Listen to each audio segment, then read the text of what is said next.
एक बार गौतम बुद्ध अपने शिष्यों के साथ एक गांव की तरफ जा रहे थे। तभी उन्होंने देखा कि एक युवक बेहद गुस्से में पहाड़ी की तरफ जा रहा है। बुद्ध उसे देखते ही समझ गए कि या तो ये किसी की हत्या करने जा रहा है या फिर खुद आत्महत्या करने। वो युवक जैसे ही पहाड़ी से कूदने जा रहा था, गौतम बुद्ध ने तुरंत उसका हाथ पकड़कर उसे खींच लिया। ये देखकर उस युवक ने कहा, आप मेरा हाथ छोड़ दें, ये मेरा जीवन है, मैं इसके साथ जो चाहे करूं, आप मुझे नहीं रोक सकते। बुद्ध ने कहा, ठीक है, तुम दोबारा कूद जाना, लेकिन पहले 10 मिनट रुक जाओ, 10-12 बार लंबी सांसें लो और अपनी हथेलियों को खोल दो। उसके बाद ही मैं तुम्हें दोबारा आत्महत्या करने दूंगा, उससे पहले नहीं। युवक बोला, आप मुझे बेकार ही इतना परेशान कर रहे हैं, मैं पहले से इतना परेशान हूँ, लेकिन अगर आप कहते हैं तो ठीक है, मैं 10-12 बार लंबी सांसें ले लेता हूँ, अपनी हथेलियां भी खोल देता हूँ, उसके बाद आप मुझे आत्महत्या करने से नहीं रोक सकेंगे। उस युवक ने अपनी आंखें बंद की, 10-12 बार लंबी सांसें ली और अपनी हथेलियों को खोल दिया और फिर धीरे धीरे अपनी आंखें खोली। फिर बुद्ध ने कहा कि ठीक है, अब तुम जा सकते हो। वो युवक पहाड़ी की तरफ गया, लेकिन उसने जैसे ही कदम आगे बढ़ाया और पहाड़ी के नीचे देखा तो वो देखते ही पीछे हट गया और वापस जाकर बुद्ध से बोला, आप कौन हैं? आपसे तेजस्वी आदमी मैंने आज तक नहीं देखा। अभी मेरे साथ क्या हुआ है, क्या आप मुझे समझा सकते हैं? कुछ वक्त पहले मैं इस पहाड़ी से कूद गया होता, लेकिन अब एक भय उत्पन्न हो गया है। बुद्ध मुस्कुराए और बोले, जब तुम पहाड़ी से कूदने वाले थे तब तुम्हारे अंदर क्रोध था। क्रोध सोचने समझने की शक्ति को नष्ट कर देता है। हमारी बुद्धि उस वक्त काम करना बंद कर देती है। उस समय तुम वो करते हो जो तुम्हारा मन कहता है। उस समय तुम क्रोधित थे, तुम्हारा मन एक जगह पर नहीं था। उस समय तुम खुद को खत्म कर देना चाहते थे, लेकिन जब तुमने अपनी आंखें बंद करके लंबी सांसें ली और अपनी हथेलियों को खोला, तब तुम्हारा दिमाग और मन दोनों शांत हो गए और तुम्हारी नकारात्मक ऊर्जा सकारात्मक ऊर्जा में बदल गई, जिसके कारण तुम्हारी बुद्धि को नियंत्रण प्राप्त हुआ और तुम सही निर्णय लेने में सक्षम हो सके। ये सुनकर युवक बोला, आप कौन हैं? बुद्ध ने कहा, ये जगत के लोग मुझे बुद्ध कहते हैं। वो युवक बुद्ध के चरणों में गिर गया और बोला कि हे बुद्ध, आप मुझे अपनी शरण में शामिल कर लें।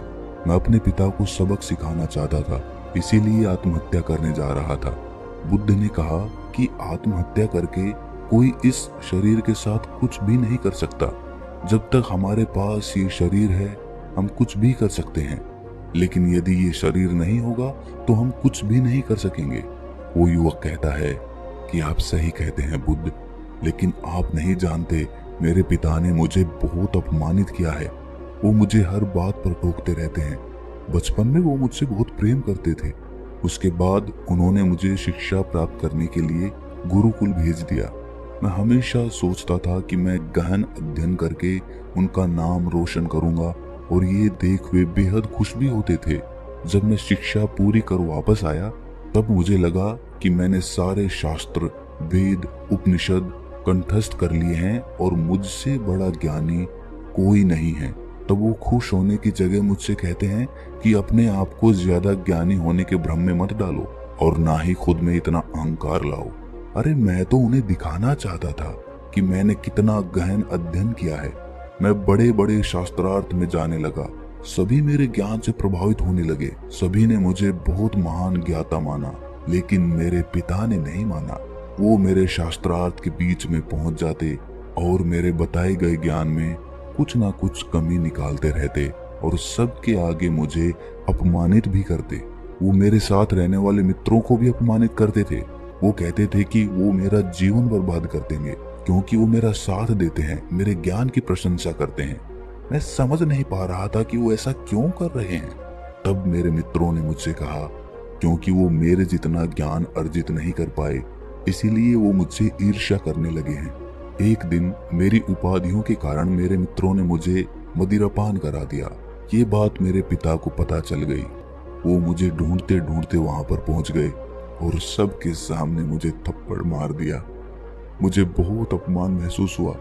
तब मैंने तय कर लिया था कि मुझे मेरे पिता को सबक सिखाना है और मैं यहाँ आत्महत्या करने आ गया, क्योंकि एक पिता के लिए इससे बड़ा सबक क्या होगा। जब वो अपने बेटे की अर्थी को उठाएंगे तब उन्हें एहसास होगा कि उन्होंने क्या गलती की है। बुद्ध मुस्कुराए और बोले कि मुझे तुम एक बात बताओ, जो ज्ञान तुम्हें आत्महत्या करने के लिए प्रेरित करे तो वो ज्ञान किस काम का? वो ज्ञान कहाँ से अच्छा हुआ जो तुम्हें एक गलत काम करने से नहीं रोक सकता? उस युवक ने कहा कि आप सही कहते हैं बुद्ध, अब मैं खुद अज्ञानी सा महसूस कर रहा हूँ। आप मुझे अपनी शरण में ले लें, आपसे ज्ञान प्राप्त करना चाहता हूँ बुद्ध। बुद्ध ने कहा, तुम मेरे साथ 4 दिनों तक रहना और उसके बाद अपने पिता के पास जाना। अपने पिता के घर तुम मध्यरात्रि के बाद ही जाना और बिना किसी हलचल के चुपचाप भीतर चले जाना, तब तुम्हें जीवन का सबसे पहला ज्ञान मिलेगा। वो युवक 4 दिनों तक बुद्ध के पास रहा और उसके अगले दिन पिता के पास चला गया। जब मध्यरात्रि वो अपने घर पहुंचा तो उसने देखा कि उसकी माता बिस्तर पर बहुत बीमार पड़ी हुई है और युवक के पिता से कह रही है कि तुम्हारी सख्ती के कारण आज मेरा बेटा मुझसे दूर है। अगर तुम इतने सख्त नहीं होते तो वो आज घर छोड़कर नहीं जाता। वो युवक अपने पिता की तरफ देखता है। वो देखता है कि उनकी आंखों में आज तक आंसू नहीं थे, पर आज उनकी आंखें नम हो गई थीं।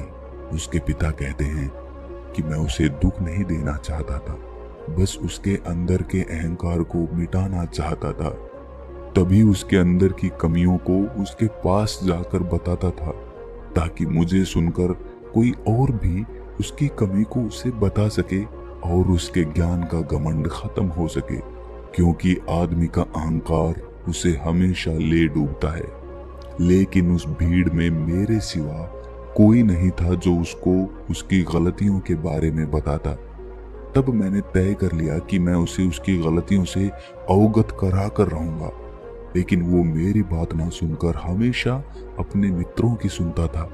और एक दिन जब उसने मदिरा पान किया तब मेरा दिल बहुत दुखा और तब मुझे लगा कि शायद मेरी परवरिश में ही कोई कमी थी। मैं ही अच्छा पिता नहीं बन सका जो मेरे बेटे ने ऐसा काम किया। लेकिन तुम चिंता मत करो, मैं उसे कहीं से भी ढूंढ ले आऊंगा। जितना प्रेम तुम उससे करती हो उससे ज्यादा मैं उससे करता हूँ। युवक की माता कहती है कि मैंने उसे हर जगह ढूंढ लिया लेकिन वो कहीं भी नहीं मिला। मेरा मन कहता है कि यहाँ से कुछ दूर एक गांव में गौतम बुद्ध रुके हुए हैं, वो जरूर वहीं पर होगा, तुम उसे वहां जाकर देखो। ये सारी बातें युवक वहीं पर खड़ा होकर सुन रहा था। उसकी आंखों से आंसू बह रहे थे और वो चुपचाप वहां से चला गया और गौतम बुद्ध के पास पहुंचा और बोला कि हे बुद्ध, अगर आपने उस दिन मुझे आत्महत्या करने से नहीं रोका होता तो मुझसे कितना बड़ा पाप हो जाता। बुद्ध ने युवक से कहा कि इस जीवन की सबसे बड़ी गलती आत्महत्या करना है। ये जीवन तुमने खुद नहीं लिया है, उसे तुम्हें दिया गया है, तो तुम्हें कोई हक नहीं है कि तुम उसे नष्ट कर दो। कल सुबह तुम्हारे पिता यहाँ पर वापस आएंगे, कल सुबह तुम उनके साथ जाकर उनके ऋण को उतारना। युवक ने कहा, हे बुद्ध, मुझे मेरा सारा ज्ञान व्यर्थ ही लगता है। आप सत्यता को उजागर करते हैं। मैं आपके साथ रहकर आपसे ज्ञान प्राप्त करना चाहता हूँ, मुझे अपने संग में शामिल कर लें। बुद्ध ने कहा, कल सुबह जब तुम्हारे पिता आएंगे तब तुम उनसे बात करके उनसे आज्ञा लेना और तब तुम्हें लगे कि तुम्हें ज्ञान प्राप्ति की जरूरत है तो संग के दरवाजे सभी के लिए खुले हुए हैं। तो दोस्तों, अगर ये कहानी आपको थोड़ी सी भी ज्ञानवर्धक लगी तो इसे अपने सगे संबंधियों और दोस्तों के साथ शेयर जरूर करें। और हाँ, ऐसी ही कहानियां सुनने के लिए हमारे चैनल को सब्सक्राइब करना ना भूलें। तो मिलते हैं अगली ऐसी ही किसी ज्ञानवर्धक कहानी में। तब तक के लिए अपना ख्याल रखें।